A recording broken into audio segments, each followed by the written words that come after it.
Brandon Cutler here from AEW, and I hope you guys have an awesome podcast with the MonsterCast.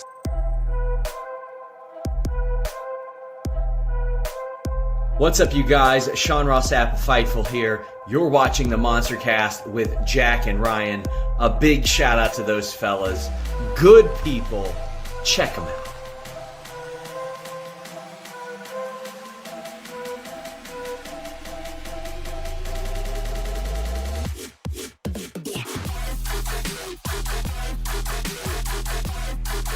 Here's your host of the MonsterCast, the Straight Edge Monster, Jack and Ryan. Mercedes Mone debuted in New Japan, and we thought we saw a meltdown on Twitter, but like we said earlier, that was nothing compared to when Vince came back. But Mone, it's catchy. I ain't gonna lie, it was catchy when she came out, the little promo, and then the dancing at the end, and so I was like, okay, it's pretty cool. Mone. Very happy for her. It's fucking awesome. She's clearly been wanting to do this for a long time, to wrestle in Japan. I mean, she's made no secret about it, honestly. Came out, fucking, the hair was insane, by the way. That was fucking cool. I assume that it's supposed to be like fire. Yeah, it's burning away the blue section. Yeah, I thought it was awesome. So Kairi obviously has a really good short match. Wrestle Kingdom 17. Very short. I was not happy about how short it was, but they brought it, though. They brought it.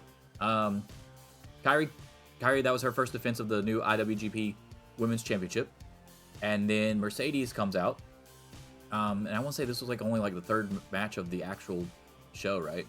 Of the actual show, not the pre-show too. But she comes out. And for everybody that's saying that she didn't get a loud reaction, clearly don't watch New Japan on the regular. Because she got a loud reaction, dude. For New Japan, I feel like she got a loud reaction. No? I mean, listen to when Kenny comes out. It's slightly louder, but it's pretty much the same kind of muted. It's just how Japanese crowds are. They don't go fuck. It's not you're never gonna get a Stone Cold pop. Except for when somebody does something crazy in a match. But even then, it's not whoa. It's more whoa, in the crowd and then clapping or cheering. Yeah, I saw a video. I saw a video of a match between I believe it was Shingo and Kenny that somebody had posted from a long time ago, where it was Kenny was the one, I think it was Shingo, but Kenny was the one that was not expected to beat Shingo or some shit, and then he got out of something and fucking they went nuts, and that's what Kenny's always referring to with his matches versus an Ospreay matches that he used in his promos leading up to their bout or whatever. But anyway, she got a pop, dude. I don't know what the hell they were talking about. It was just the E-drones that, oh yeah, she didn't get a pop, it's gonna be a big failure or whatever. Just cope, dude, go cope. And it's not gonna work because she got a huge pop. She had the Carmella promo at the end of it, which is weird to me, but I mean, it was okay. She sounded stuffy, right? Didn't she sound like she had a stuffed up nose or something? Yeah. That's what she sounded like to me. I don't know if you noticed it or not. I mean, I watch WWE more than you at this point, so I know what she's supposed to sound like. So I noticed it right away. I was like, damn, she sounds weird. So she could have had a stuffed up nose or something, which is crazy with how they do protocols and shit over there too. So that's another thing, by the way. Everybody's wearing masks still, so that helps muffle the noise as well when she came out. But anyway, she hits her with her new move that she's been practicing, or tries to. You said it was more Kairi's fault than Sasha's fault, 100% or Kairi's Mercedes. Fault. And yeah, I'm not. You know me. I'm not the biggest Sasha Mercedes fan or whatever. She's good, but it's just she's one of those people that I can acknowledge is good, but never really clicked with me. And I love Kairi, but that was 100% Kairi's fault. So she landed on the swing part of the move when she's not supposed to.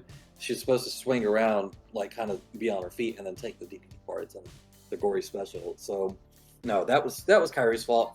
That wasn't on Mercedes' ball. So everybody's like, oh, she came in, she botched her first move, blah, blah. She didn't botch it. Kairi fucked it up. And Kairi probably fucked it up because it's not a common move. It's a weird move.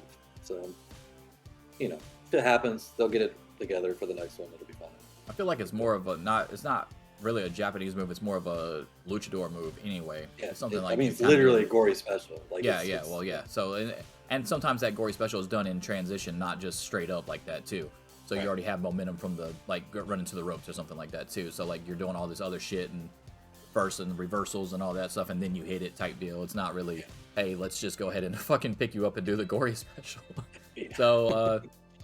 So yeah, I mean, one person did that, and that was gory. So, but yeah, so like, there's a reason why you don't see that a lot in matches. Yeah. You don't see that a lot in men's matches, let alone women's matches. So I mean, I like that she has the new move or whatever and stuff, and I guess she felt comfortable with Kyrie Pop taking it because she's wrestled Kyrie before. So yeah, but you'd still think like, come on, you gotta rehearse that at least a couple times. You can't just say, hey, there's no way they called that in the ring. They're like, hey, I'm gonna do a gory special on you. It's like, okay, no fucking way. So I don't know what happened there, what the communication breakdown was or what. It didn't look great, but people get over it. There were some people like me as well that noticed that she was wearing heels when she came out there too to do this move, and I don't know if that helped either. Nah, it was still Kyrie's fault. Well, let's say she wasn't wearing heels and she was wearing flats, right? Let's say she was wearing wrestling boots because Kevin Kelly clearly said, hey, she's dressed to wrestle, which she wasn't. She had wrestling gear on, but not boots. But anyway, so like she'd become much shorter, which means the move wouldn't look nearly as bad because Kyrie dropped too fast. So like, yeah. So I don't know. I don't know if it had anything to do with it, but I'm more on the side with you that it was not really a Mercedes botch. It was more of a Kyrie mistime, basically. But anyway, so what do you think this does for New Japan and the women's division that they're trying to build in general over there in IWGP? And do you think that the Kyrie match, because I don't want to just focus straight on Mercedes here, because I want to take the women out of it because it was such a big deal for a lot of us over here for New Japan to finally have, you know, a women's title and a women's match on Wrestle Kingdom and all this stuff.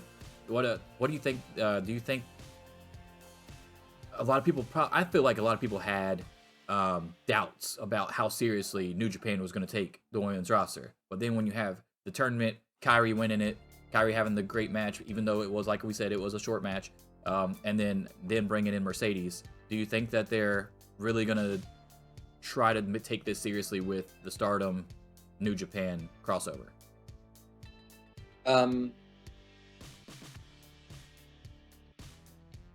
I want to say yes from them bringing her in because they had to pay her a ton of fucking money. But on the other hand, you had a 5-minute match. Like that's, I don't. You're putting a lot of money into something, but then not really showcasing it in the way that I think we'd hoped. Do you think we'll have a better idea after Battle in the Valley? Yeah, we'll see how that match goes, I guess. But yeah, it's so crazy to me, and this we'll kind of get into this too. It's crazy to me that they would pay that much money, her go over there, her say like, oh yeah, this is like my dream, I want to go do this, whatever.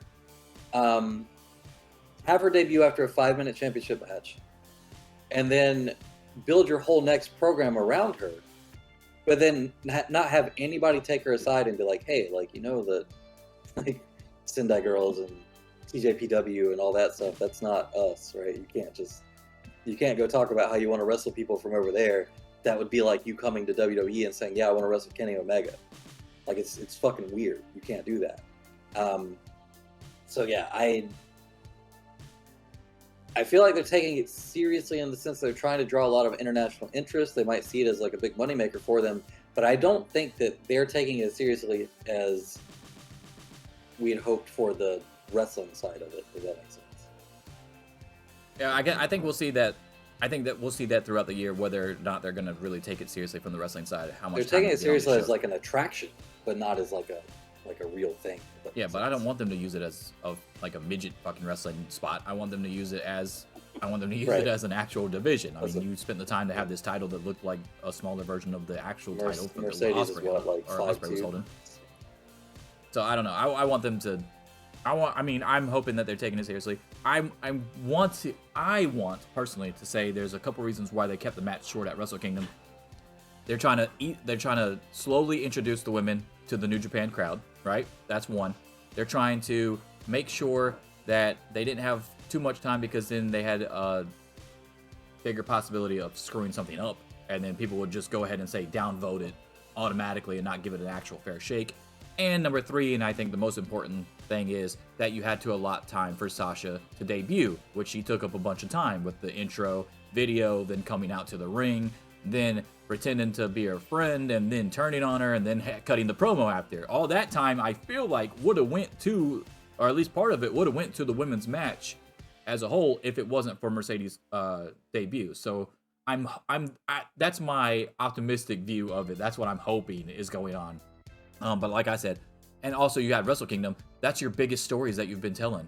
So the Kyrie match in itself, even though it had a storyline behind it, sort of, it wasn't nearly as much going up as far as hype goes to the Jay White Okada or the Omega Ospreay and shit like that, or the Great Muta's final match in New Japan, shit like that. So I think that might have had something to do with it too. Let's give it some time and see what happens and how much time they get at Wrestle Kingdom 18 and see if it actually is a big jump or not. I think that has something to do with it, and I think we'll get a little taste of that when it's not at a big show like Wrestle Kingdom with the Battle in the Valley thing, and let's see how much time they get with that. But if you're going to bring in the women and only give them the same amount of time as these short 3 and 4 man tag matches, then that's not going to be a good look. So I'm hoping that those 3 reasons I just gave were part of the reason why the match was so short.